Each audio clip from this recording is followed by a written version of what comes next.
राजधानी दिल्ली में एक बार फिर केंद्र बनाम राज्य सरकार की स्थिति बनते दिख रही है।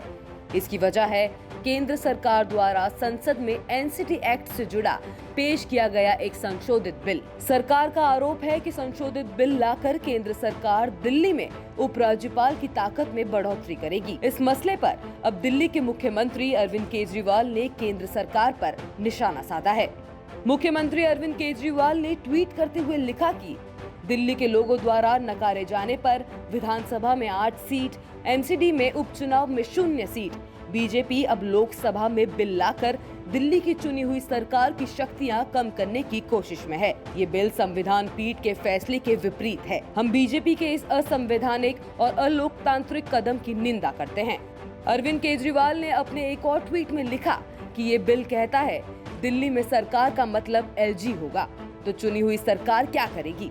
सभी फाइल्स एलजी के पास जाएंगी। ये सुप्रीम कोर्ट के 4 जुलाई 2018 के फैसले के खिलाफ है, जिसमें कहा गया था कि फाइल्स एलजी को नहीं भेजी जाएंगी। चुनी हुई सरकार सभी फैसले लेगी और एलजी को फैसले की कॉपी ही भेजी जाएगी। वहीं इस मुद्दे पर दिल्ली के उप मुख्यमंत्री मनीष सिसोदिया ने भी केंद्र सरकार पर निशाना साधा है।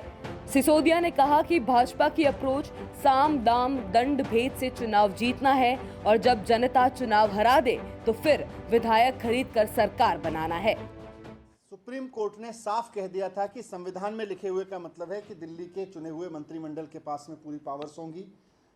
3 सब्जेक्ट को छोड़ के लेफ्टिनेंट गवर्नर साहब को ये अधिकार होगा कि वो अगर किसी मामले पे अलग राय रखते हैं तो वो अपनी राय प्रेसिडेंट साहब को कह के उस पर डिफरेंस ऑफ ओपिनियन दे सकते हैं, लेकिन उनसे कंकरेंस लेने की कोई ज़रूरत नहीं होगी। ये साफ साफ कॉन्स्टिट्यूशन बेंच ने कॉन्स्टिट्यूशन में लिखे हुए को समझा दिया है। उसके बाद अब केंद्र सरकार ने, भारतीय जनता पार्टी ने क्या किया है कि अब ये कानून ले आए हैं और इस कानून में लिख दिया है। इस कानून के बाद ये जो सुप्रीम कोर्ट का जजमेंट है ये इसको उलट दे रहा है। यानी कि सुप्रीम कोर्ट को जजमेंट को उलटने का मतलब है कि ये कॉन्स्टिट्यूशन को उलट रहे हैं। कॉन्स्टिट्यूशन में लिखा हुआ है कि चुनी हुई सरकार के पास पावर होंगी 3 सब्जेक्ट को छोड़ के। ये कह रहे हैं कि चुनी हुई सरकार के पास में 3 सब्जेक्ट तो छोड़ दीजिए, किसी भी मामले में चुनी हुई सरकार ही नहीं होगी, लेफ्टिनेंट गवर्नर सरकार होंगे। गौरतलब है कि केंद्र सरकार द्वारा संसद में एक बिल पेश किया गया है।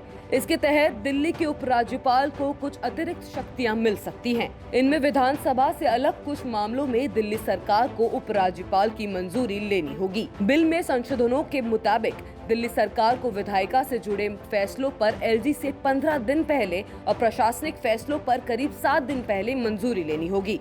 इसी को लेकर दिल्ली सरकार आपत्ति जता रही है। ब्यूरो रिपोर्ट, दिल्ली तक।